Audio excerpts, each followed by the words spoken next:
Hey guys, and welcome to my spring cleaner guide for 2018. So before we get into what you want to be dismantling or what mode you want to be using and stuff like that, we're first going to get into the uses of the spring cleaner if you do not know already. Just so you know, this is the most advanced drop cleaner in the game. It can clean up items on the floor like rune armor and weapons for profit, as it will turn them into ores without you even having to do anything. And this can make you money, upwards of 2 mil per hour depending on what creature you're doing and what they drop. You can also farm bonus experience AFK and non-AFK with the research mode, which I'll be covering in just a few minutes. Now the research mode isn't worth it, so if you're here for that, I can already tell you it's not worth using. But you can, if you wish to spend money, farm bonus experience with this item. Now if you don't already have the spring cleaner, you can get it in various ways. The first of which is getting it for free from an event when you claim it. You can also get it from the oddment store occasionally for free when it's free up there. This isn't always the case, however. You can also win the spring cleaner from Treasure Hunter, but if you're not lucky or you do not want to wait, you can always create it with invention and the materials are seen on screen. You require simple parts, tensile parts, flexible parts, and precise components. This is also the only way an Iron Man account can acquire the spring cleaner. At the invention workbench you can also create tight spring, which is required to charge or upgrade the spring cleaner. You can also get spring from the oddment store, or you can alternatively buy it from the Grand Exchange. Now there are a few tiers of spring cleaner, being the spring cleaner 2000, 3000, 5000, 9000 and 9001. The higher the tier of spring cleaner, the more experience you get from research mode, which is still not worth it even at the highest tier of spring cleaner, and it increases your chance to crush or dismantle items. Now that's the problem with the lower tier spring cleaner. Now with the lower tier spring cleaner you will find that occasionally you get a normal drop on the floor instead of your spring cleaner crushing it because it missed it. This can be very annoying, and then you have to manually pick up the item, or you do not pick it up at all and you're going to make a loss. Or you have to pick it up and alch it, which is annoying and more click intensive if you're trying to AFK with the spring cleaner.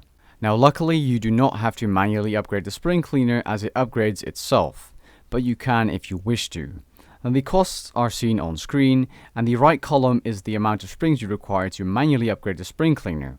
Now what I recommend is doing the left column, which is just using the spring cleaner, and after a certain amount of items are crushed or springs are used, it will level itself up. Now if you want the spring cleaner to be more efficient quicker, you can always upgrade it to level 3000 or the spring cleaner 3000 for only 2.3 mil. I wouldn't suggest doing it manually with the higher tiers of spring cleaner unless you have the money to spend or you couldn't give a shit. Personally, I recommend at least going for the spring cleaner 2000, only costing around 800k, and then you could put it in your pocket slot instead of having the item in your inventory all the time, which is annoying, and it takes up one inventory spot, which can mean a lot if you're bossing. Now the level 5000 spring cleaner has chat options which are supposed to be ironic and funny, but I'll leave that to you guys. And the 9001 can research or crush noted items. Now this is extremely useful, and once you have this tier of spring cleaner you're going to have a very nice time in terms of cleaning up drops on the floor, even if they are noted, which is absolutely amazing. Okay, so the dismantle mode. This is definitely the mode you want to be using while using the spring cleaner, as it is profitable, and the research mode is absolute crap. Okay, so one spring costs around 4000 GP each, depending on the GE prices. You know, it can vary a bit, but usually they are around 4000 each. Or you can alternatively buy them for oddments, again 175 oddments, which you can get from using Treasure Hunter keys, and with that you can get 25 springs. Okay, so like I said, the spring is 1k each.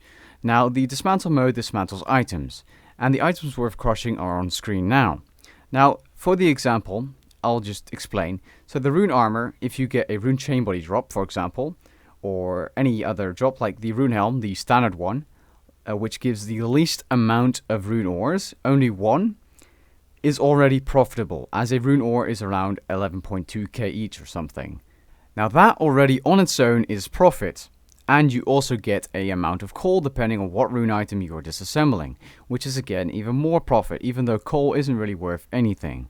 But if you're disassembling or dismantling a rune plate body, you get free rune ores, which is triple the profit pretty much for only 4,000 as an investment, which is why the spring cleaner is good. I hope you guys kind of get an idea why it's so much profit per hour. Now the same goes for rune weapons and ammo, rune bars, rune crossbows, which also include rune limbs, and then we get to the battle staves and dragonstone jewelry. Now battle staves are also good to dismantle, as one battle staff on its own is already more than a spring, being 6k GP.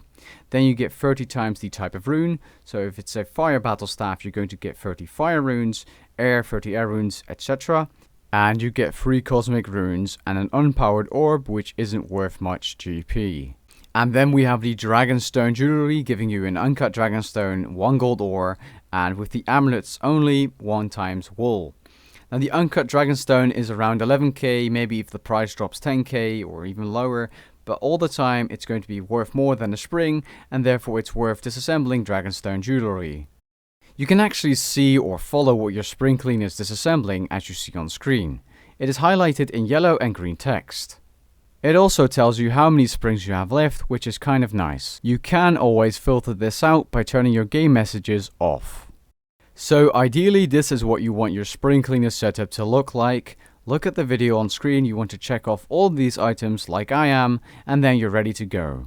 Always make sure you have dismantle mode on when using your spring cleaner, and you can easily change this in the settings as seen on the video.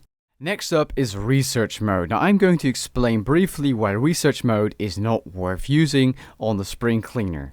I'll leave a link in the description with the calculator of the wiki showing you how much money you're actually losing by doing this. So it's extremely expensive, and I'll explain to you why now. As the example, we are going to be using the magic shield bow. Now the magic shield bow, when dismantled, gives you 68.625 bonus experience in fletching. Now since a spring costs 4k, we're going to divide that by 68.625, and then you are left with a minus 58 GP per bonus experience point gained, which is horrendous. Now the wiki page might be a bit confusing, showing you a minus 6.2 GP per XP. This is only the fact or the matter if you're comparing this to dismantling the item for the items, which you can then sell on the GE, which is also a loss. And that's another reason why this method or mode of the spring cleaner is absolutely crap. So unless you're a billionaire and you want to spend money, it's going to be useless to you. As I show in this little example, 10 million bonus experience in fletching with the magic shield bow crushing would cost you 580 million GP, and you first have to disassemble or dismantle all those shield bows before you even have that bonus experience, which takes hundreds of hours. Now before I end the video off, I have some monsters as examples to use the spring cleaner on to get some mad profits. So the Gold Wars Dungeon 1 bosses drop rune crossbows, items and armor. They don't drop them as often as a slayer creature would, of course, but you can use the spring cleaner there and it's going to save you some time picking up stuff. The same goes for black, lesser and greater demons, as they drop rune armor, which are the rune helms and rune full helms. Abyssal demons are amazing with the spring cleaner and they drop both rune armor and weapons. Turoffs are also amazing as they only drop rune daggers, but they drop them very often, and if you're camping them with aggression potion like seen in one of my guides, which I'll link in the description below and the card section of the video, you can make a decent profit per hour. Firewatches are also amazing as they drop rune weapons and armor as well. And for battle staves and rune armor, one of the best ways to use your spring cleaner is definitely at spiritual mages and the God Wars Dungeon 1 minion rooms, like the Zamorak room or the Sarandorian room, and both of those areas are amazing to bring your spring cleaner along with you to get some combat and GP gains. Now I hope you guys enjoyed and found the video helpful. If you did, leave a like and maybe even consider subscribing, and I'll catch you guys later. Peace. I'm never gonna stop, yeah. One shot, that's all you got. Take it right now before you get lost, yeah.